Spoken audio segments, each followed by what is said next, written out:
কাঁচা আমের এই ঝুরি আচারটা এত ফ্লেভারফুল, সাথে এই গরমে দীর্ঘ সময় চুলায় ভাজাভাজি ঝামেলা ছাড়াই বানানো যায়। খেতে মশলাদার, টক মিষ্টি, সাথে দেখতে তো মাশাআল্লাহ ভীষণই সুন্দর।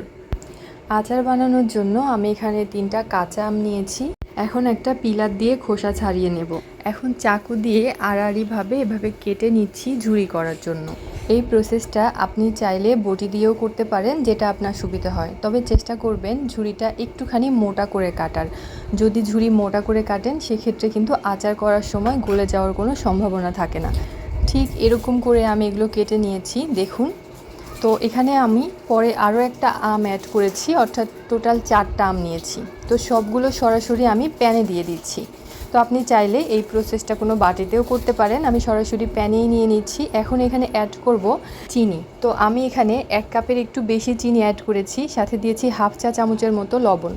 এখন ভালো মতো আলতো করে আমি চিনির সাথে আমটা জাস্ট মিক্স করে রেখে দেব 20 থেকে 30 মিনিটের জন্য, যেন চিনি এর পানিটা ছেড়ে দেয়। 30 মিনিট পর ফিরে আসছি, দেখুন আমটা কিন্তু একদম সফট হয়ে গেছে আর অনেকটা পানি ছেড়েছে।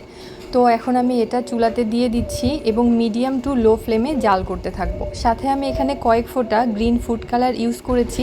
এখন লো টু মিডিয়াম ফ্লেমে আমি জাল করতে থাকবো। একটা সময় দেখবেন রসটা অনেকটা ঘন হয়ে এসেছে এবং আমের ঝুরিগুলোও কিন্তু ট্রান্সপারেন্ট হয়ে গেছে। তো এ পর্যায়ে আমি 2 টেবিল চামচ ভিনেগার অ্যাড করছি, যেন আচারটা অনেক দিন পর্যন্ত ভালো থাকে, কোনো রকম রোদের দেওয়ার ঝামেলা ছাড়াই। তো এটা নেড়েচেড়ে মিক্স করে নিলাম। এরপরে এখানে একটুখানি বিট লবণ অ্যাড করছি, যেন টেস্টটা আরও বেটার আসে। তো এটাও ভালো মতো নেড়েচেড়ে জাল করতে থাকবো।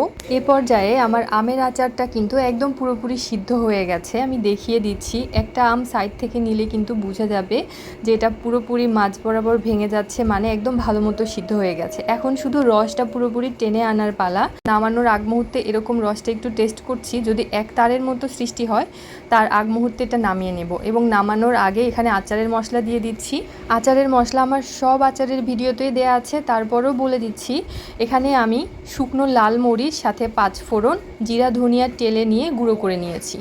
তো এটা দিলে খুবই সুন্দর একটা ফ্লেভার আসবে। 1 চামচের মতো এটা আমি নামানোর আগ মুহূর্তে দিয়ে দিয়েছি এবং ভালো মতো নেড়ে চেড়ে এটা নামিয়ে নিচ্ছি। এখন ওয়েট করব ঠান্ডা হওয়ার জন্য। দেখুন ঠান্ডা হওয়ার পরে পুরো রসটা কত সুন্দরভাবে আম সোক করে নিয়েছে আর কতটা সুন্দর ঝরঝরে হয়েছে। এখন পুরোপুরি ঠান্ডা হওয়ার জন্য এটা রেখে দিয়ে আমি একটা কাচের জারে ভরে নিচ্ছি। এটা দেখতে যে কি সুন্দর হয়েছে, সাথে খেতেও খুবই মজা, টক মিষ্টি মশলাদার একটা ফ্লেভার। তো আপনি চাইলে খুব সহজেই অনেক কম সময়ের মধ্যে এই আচারটা বানিয়ে ফেলতে পারেন।